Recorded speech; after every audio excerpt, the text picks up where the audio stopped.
Have you ever sat on the couch and was watching your favorite TV show and you really had to get up and do something, but you're like, I'm just so comfy and the show's just too good and you just can't get up?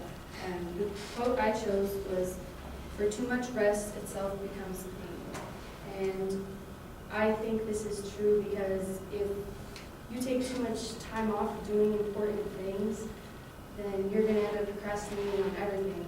For example, when I come home after work, I usually get off around 5:30, and I like to come home and I like to rest. I don't like to do anything, but I have a little puppy, and she doesn't like that. And she destroys things if I don't take her on walks. So, yeah, she ripped up like 7 pillows one day, and it was so awful.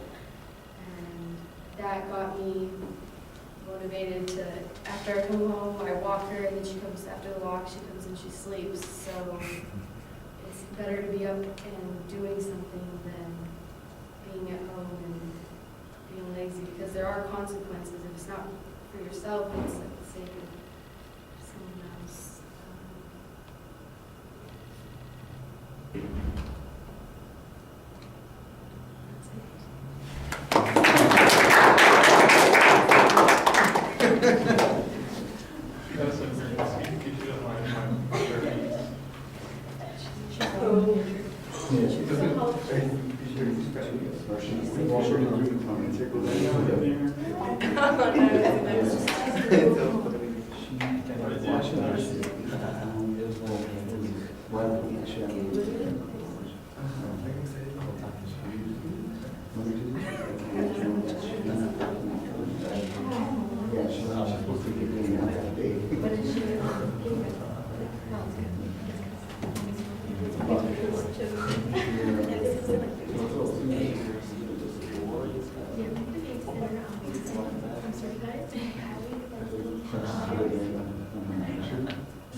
Don't talk about Golden State. You suck. You're lazy. Get out of here.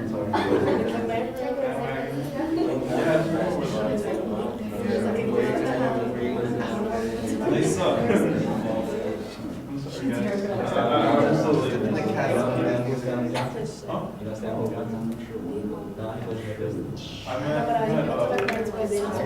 guys.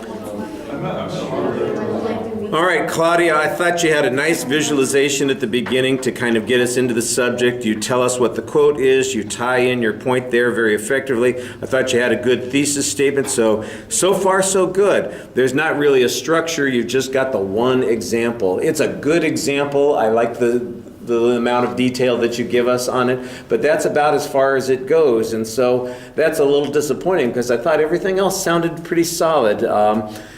And then you get through the example, and it's kind of like, I don't want to say you're being too restful in the presentation, but you do sound a little quiet, a little, not lackadaisical, but not as energetic as you might be. And I think that seems like it's partially mirroring the subject matter, but that's just coincidence as opposed to something that was being done intentionally.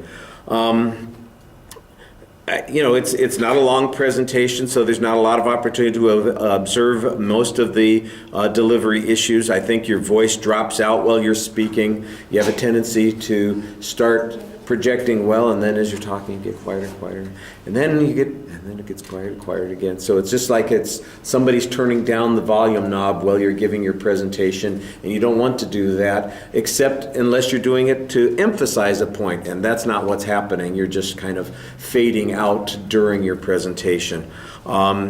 Gestures are a little bit limited. You've got the quote in your hands the whole time. I think that's problematic.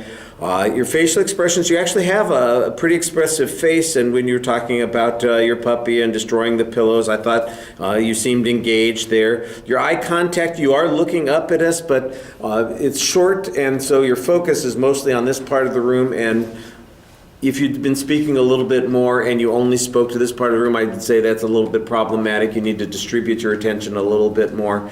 But like I said, it's part of the problem is that the presentation is so short. Nothing seemed like you were too anxious. You didn't have nervous feet, and your gestures were not distracting in any way. I thought the end of the speech came a little quick, but it didn't seem too abrupt. It was the point that you were trying to make. So you managed to make meatloaf out of what you had, and it worked okay. It's hard to do any evaluation when you don't have much to work with. I know I'm given 78 seconds to make a judgment about how you're presenting, and it's going to be thin. All right, thank you very much.